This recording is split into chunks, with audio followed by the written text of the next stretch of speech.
小游戏。那请你们呢在家里准备一个铁盒子或是塑胶盒，那里面要装一点水，然后再准备一个小碗，然后毛线或是那种针线的线也可以，然后还有毛根，那再准备竹筷子，再来呢是橡皮筋，还有回纹针。那我们现在在做我们的钓鱼道具，我们今天要来玩钓鱼小游戏哦，要让小朋友当钓鱼高手哦。那首先呢，我们分为3个关，第一关呢，用我们的竹筷子，然后把橡皮筋丢到水里面。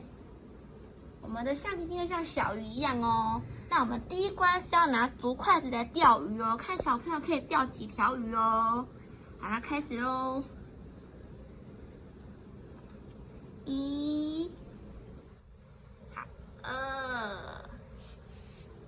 好，是不是很简单？第一个很简单，用竹筷子就可以钓鱼哦。那第2个呢，我们要加点难度，用我们的毛根，然后勾着我们的回纹针，当钓钩来钓鱼哦。好，那我们继续钓鱼喽。嘿，这个比较难控制一点。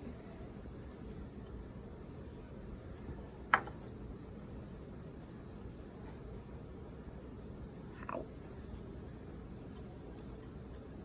长度都可以看你们小朋友自己调整哦，不一定要这么长，也可以再短一点，短一点也会比较好勾。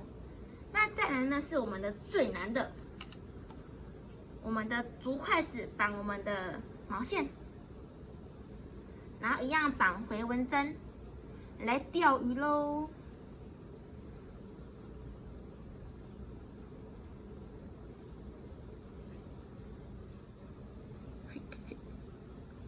这真的很难，老师跳兜鱼下去，嘿，哇，钓起鱼来喽！那一样放在我们的碗里面喽。好，我们的钓鱼游戏呢，就分为3个关卡。第一个呢是用竹筷子钓鱼，第2个是用我们的毛根，第3个呢就是竹筷子绑毛线钓鱼哦。